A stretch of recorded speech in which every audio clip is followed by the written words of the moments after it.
எப்ப நீ ஒரு பொண்ணா இருந்துகிட்டு இன்னொரு பொண்ணோட வாழ்க்கையை அழிக்கணும்னு நினைச்சியோ, இதுக்கு மேல நான் உன்னை பொண்ணுன்ற காரணம்லாம் பார்க்கவே மாட்டேன் என்று சொல்லி மாறி மாறி ஜென்னியின் கன்னத்தில் பலார் பலார் என்று அறைய அவளது இரு கன்னங்களும் பனையாரம் போல் வீங்கி கொண்டது.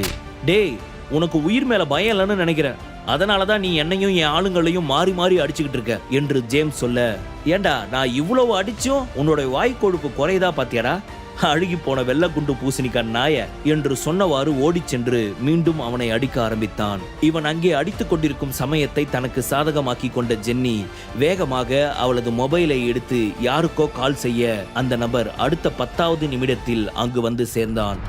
மிஸ்டர் ஜோயல், உங்களை இந்த மாதிரி அடிச்சது யாரு? யாருக்கு உங்க மேல கை வைக்கிறதுக்கு இவ்வளவு தைரியம் இருக்கணும் என்று கேட்டவாறு அங்கே ஒருவன் வந்தான். அவன் பின்னாலேயே கிட்டத்தட்ட சுமார் 50-60 வரையிலான பாடிகார்ட்ஸ் கையில் கன்னுடன் வந்து நின்றனர். அதை பார்த்து சுரபி மிகவும் அதிர்ச்சி அடைந்து, விக்ரம், விஷயம் ரொம்ப சீரியஸா போகுது, இங்க பாருங்க எத்தனை பேர் கன்னோட வந்து நிக்கிறாங்கன்னு என்று சொல்ல தன் பின்னால் இருந்தவர்களை திரும்பி பார்த்தான். அப்பொழுது அவர்களுக்கு எல்லாம் தலைவன் போல் நின்று கொண்டிருந்த மொட்டை தலை ஒருவனை பார்த்தான். அவனது உருவத்தை பார்த்த விக்ரமிற்கு சிரிப்பு தான் வந்தது. ஏண்டா, உன் மண்டை இருக்கிற ஷேப்பை பார்த்தா உன் தலையில ஹாஃப் பாயில் போட்டா சூப்பரா வரும் போலியே என்று சொல்லி கிண்டல் செய்தவாறு சிரிக்க ஆரம்பித்தான் விக்ரம். டேய், உனக்கு எவ்வளவு தைரியம் இருந்துச்சுன்னா நீ இந்த மாதிரி பேசுவ, உன்னை நான் சும்மா விட போறதே இல்லடா என்று சொன்ன அந்த மொட்டை தலை பாபி தரையே அதிரும் அளவிற்கு வேகமாக விக்ரமை நோக்கி ஓடி வந்தான். சிரித்துக்கொண்டே ஜோயல் பக்கம் திரும்பிய விக்ரம், ஏண்டா இந்த குண்டனை நம்பியா இவ்வளவு நேரம் நீ வீரவசனம் பேசிக்கிட்டு இருந்த? என்னதான் நீ அடியால் வளர்த்து வச்சிருக்கியோ, இவனுங்களை நம்பி நீ என்னோட பேபி கிட்ட வந்து பிசினஸ் டீல் பேசுறன்னு சொல்ற என்று சொன்னவாறு ஜோயல் அருகே வந்த விக்ரம் அவனது கழுத்தை இறுக்கி பிடித்து, இங்க பாரு, இப்போ இங்க நிக்கிற பாடிகார்ட்ஸ் இங்க இருக்கிற யாருக்கும் எந்த ஒரு டிஸ்டர்பன்ஸ் இல்லாம வந்த இடம் தெரியாம அமைதியா போய்கிட்டே இருக்கணும். அப்படி நடந்தா மட்டும்தான் நீ உயிர் படைப்ப, இல்லையா என்று அவன் தனது பேச்சை பாதியிலேயே நிறுத்த உயிருக்கு பயந்து போனவன் அங்கிருந்த அனைவரையுமே வெளியே செல்லும்படி கண்களால் சைகை காட்ட அவர்கள் அனைவருமே அங்கிருந்து கலைந்து சென்றனர். அப்பொழுது பிரச்சனை சால்வாகி விட்டது என்று நினைத்த சுரபி நிம்மதி பெருமூச்சோடு தன் கையில் வைத்திருந்த ஜூஸை குடிக்க திடீரென அவளுக்கு புரை ஏற ஆரம்பித்தது. உடனே வேகமாக அவள் அருகில் வந்த விக்ரம், என்னாச்சு பேபி, என்னாச்சு, பார்த்து மெதுவா என்று சொல்லி அவள் தலையை தட்டிவிட்டு கொண்டிருந்த சமயம் விக்ரம் தன்னை அடித்த போது கீழே விழுந்த அவனது கன் அவன் அருகில் இருந்த சேருக்கு கீழே இருப்பதை பார்த்தான். வேகமாக அதை எடுத்துக்கொண்டு வழியில் நடக்க முடியாமல் நடந்து அவன் விக்ரமை நோக்கி குறிவைத்தான். விக்ரம், நீ பேசின பேச்சுக்கும் என்ன அடிச்சதுக்கும் இப்ப நீ என் கையால அநியாயமா சாக போற என்று அவன் மிரட்டல் தோனியில் சொல்ல, யாருடா இவன், தேவையில்லாம என்ன வந்து டென்ஷன் பண்ணிக்கிட்டு இருக்கான், ஏண்டா என் பேபி கூட என்ன ரொமான்ஸ் பண்ணவே விட மாட்டீங்களாடா, ஆரம்பத்துல இருந்தே என்னோட பிளானை நீ தாண்டா ஸ்பாயில் பண்ணிக்கிட்டு இருக்க என்று சொல்லி அவனை அடிக்க முன்னே போக போன சமயம், டேய், இன்னும் ஒரு அடி எடுத்து வச்ச ட்ரிக்கரை அழுத்தி உன்னை சுட்டு பொசிக்கிறோம் பாத்துக்கோ என்று சொன்ன ஜோயல் அவனை மிரட்டி கொண்டே மெதுமெதுவாக நகர்ந்து சுரபி அருகே சென்றவன் சடார் என்று அவளை தன் பக்கம் இழுத்து கைக்குள் வைத்து கொண்டு அவளது நெற்றியில் குறிவைத்தான். சுரபி பயத்தில் தன் கையில் இருந்த ஜூஸை கீழே விட விக்ரமும் இந்த ஒரு ட்விஸ்டை எதிர்பார்க்காமல் எங்கே தான் நகர்ந்தால் அந்த கிறுக்கன் தனது மனைவியை சுட்டு விடுவானோ என்ற பயத்தில் அப்படியே அசையாமல் நின்றான். டேய், இவளை நான் தப்பா பேசிட்டேன்னு என்னையும் என் ஆளுங்களையும் போட்டு அடிச்சியே, இப்போ உன் கண்ணு முன்னாடியே இவளை நான் அசிங்கப்படுத்த போறேன், நீ என்ன பண்ணுவ?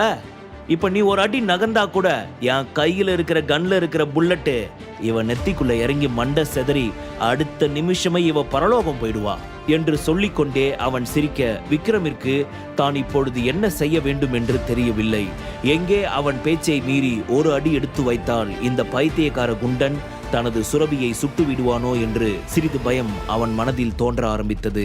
டேய், நீ என்ன பண்றன்னு தெரியாம சிங்கத்தோட வாய்க்குள்ள தலையை விட்டுட்டு இருக்க, நீ சாக போறது உறுதிதான் என்று விக்ரம் கோபமாக கர்ஜிக்க, யாரு, நான் சிங்கத்தோட வாயில கையை விட்டுட்டு இருக்கனா? அந்த சிங்கத்தோட நிலைமை இன்னும் கொஞ்ச நேரத்துல அசிங்கமாக போகுது, அதுக்கப்புறம் இந்த டயலாக்லாம் நீ பேச முடிஞ்சா பேசிக்கலாம் என்று சொல்லி அவன் சிரிக்க, விக்ரம் இப்பொழுது தனக்கு தன்னுடைய பெண்டன் கிரீன் பவர் ஏதாவது வேலை செய்யுமா என்று யோசித்தான். அப்பொழுது திடீரென ஜோயலின் தலையில் யாரோ பலமாக இரும்பு கம்பி கொண்டு தாக்கினர்.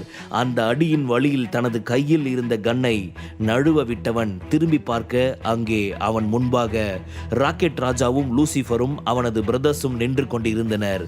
பயத்தில் இருந்த சுரபியை வேகமாக வந்து தன் பக்கம் இழுத்த விக்ரம் அவளை அணைத்து கொண்டு, பேபி பேபி ஒன்றும் இல்லை, நீ பயப்படாத, ஆர் யூ ஓகே, நான் இருக்க, உனக்கு எதுவும் ஆகாது பேபி என்று சொல்ல, அவளோ பயத்தில் தன் கண்களை இறுக மூடி தன் கண்களில் வழிந்த கண்ணீரை கூட துடைக்காது அவனது நெஞ்சுக்குள் தஞ்சம் புகுந்து கொண்டாள். இங்க பாரு ராக்கெட் ராஜா, இவங்கிட்ட இருந்து லத்தீன் ஃபேமிலி பத்தின டீட்டெயில்ஸ் எந்த அளவுக்கு கலெக்ட் பண்ண முடியுமோ கலெக்ட் பண்ணிட்டு இவன் கதையை முடிச்சிடு என்று சொல்ல, தன்னால் முடிந்தவரை அவனை அடித்து நொறுக்கிய ராக்கெட் ராஜா இப்பொழுது ஜென்னி அருகில் செல்ல, அவளோ எங்கே தனக்கும் இந்த அடி விழுந்து விடுமோ என்ற பயத்தில், இவ்வளவு மோசமான கொடூர அடியெல்லாம் நம்மளால வாங்க முடியாதுடா சாமி என்று மனதிற்குள் நினைத்தவள், சார் ப்ளீஸ் ப்ளீஸ் என்ன அடிச்சிடாதீங்க, எனக்கு தெரிஞ்ச எல்லா உண்மைகளையும் நான் சொல்லிடுறேன். நான் லத்தீன் கம்பெனியோட முக்கியமான சீக்ரெட், அந்த கம்பெனியோட சேர்மன் இப்போ எங்கே இருக்கான், அவனுடைய பிளான்ஸ்லாம் என்ன அப்படிங்கிற சீக்ரெட்ஸ் எல்லாமே எனக்கு ரொம்ப தெளிவாக தெரியும். தயவு செஞ்சு என்னை உயிரோடு விட்டுருவேன்னு மட்டும் எனக்கு ப்ராமிஸ் பண்ணுங்க. எனக்கு தெரிஞ்ச எல்லா உண்மையும் நான் A to Z ஒன்று கூட விடாமல் உங்ககிட்ட சொல்லிடுறேன் என்று ஜென்னி உயிர் பயத்தில் உண்மை அனைத்தையும் உளரப்போக, அதை கவனித்த ஜோயல், ஜென்னி, உனக்கு Latin group companies terms and condition தெரியும் தானே? நீ எந்த ஒரு சூழ்நிலையிலும் அவங்கள பற்றின உண்மையை உளரக்கூடாது. மீறி உண்மையை சொன்ன, எந்த உயிர் பாதுகாப்புக்காக நீ உண்மையை சொன்னையோ அதே உயிர் உனக்கு இல்லாமல் போயிடும். அதனால இப்போ உண்மையை சொல்லாமல் இருந்தனா உனக்கு நல்லது என்று ஜோயல் மிரட்ட, இப்போ என் உயிரை எப்படி காப்பாற்றிக்கணுமோ அதுக்கு தான் நான் வழி பண்ண முடியும். நீ மரியாதையா அமைதியாயிரு, இல்லை என் கூட கூட்டு சேர்ந்து உனக்கு தெரிஞ்ச உண்மையை சொன்னா நீ உயிர் படைப்ப. எனக்கு நான் கெஞ்சி கேட்ட மாதிரி உனக்கும் சேர்த்து வேணா சிபாரிசு கேட்குறேன். 2 பேருமே காலில் விழுந்து கெஞ்சினா நாம உயிர் படைக்க வச்சும் வாய்ப்பு இருக்கு. எனக்கு தெரிஞ்ச உண்மையை நான் சொல்ல தான் போறேன். உன்னால என்ன பண்ண முடியுமோ பண்ணிக்கொடா குண்டா என்று ஜோயலை மிரட்டிய ஜென்னி இப்பொழுது விக்ரமும் ராக்கெட் ராஜாவிடமும் தனக்கு தெரிந்த அனைத்து உண்மையையும் சொல்லத் தொடங்கினாள். ராக்கெட் ராஜா, இந்த லத்தீன் கம்பெனி டீட்டெயில்ஸ் கேட்டதுல இருந்தே எனக்கு ஒன்று புரியுது. உன்னாலேயே இவங்களை கண்ட்ரோல் பண்ண முடியும். ஸோ இதுக்கு மேலே நான் இந்த விஷயத்தில் தலையிட விரும்பல. நீயே இந்த லத்தீன் குரூப் கம்பெனியை டீல் பண்ணு, எல்லாத்தையும் முடிச்சுட்டு எனக்கு இன்ஃபார்ம் பண்ணு. நான் இப்போ இங்கிருந்து கிளம்புறேன் என்று சொன்னவன் சுரபியை அங்கிருந்து அழைத்து கொண்டு சென்றான். நான் உன் கூட டைம் ஸ்பெண்ட் பண்ணணும்னு எவ்வளவோ ஆசையாக வந்தேன், ஆனால் அது எதுவுமே முடியாமல் போச்சு. அண்ட் என்னோட இந்த மைண்ட் அப்செட்னால இப்போ உனக்கும் நான் தரணும்னு சொல்லியிருந்த அந்த சர்ப்ரைஸான விஷயத்தையும் தெளிவுபடுத்த முடியாது. இப்போ நம்ம வீட்டுக்கு போகலாம். கூடிய சீக்கிரமே இன்னொரு நாள் உன்னோட சர்ப்ரைஸ் உனக்கு காட்டுறேன் என்று அவன் சொல்ல, சுரபிக்கோ அது மிகவும் ஏமாற்றமாக இருந்தாலும் சற்று நேரத்திற்கு முன் நடந்த அனைத்தையும் அவள் கண்களால் பார்த்து இருந்ததால் விக்ரம் சொல்வதற்கு எந்த மறுப்பும் சொல்லாமல் சரி என்று ஒத்துக்கொண்டாள்.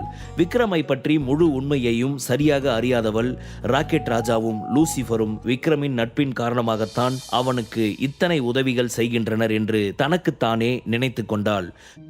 முழு கதையையும் கேட்டு மகிழ பாக்கெட் FM ஆப்பை டவுன்லோட் செய்யுங்கள்.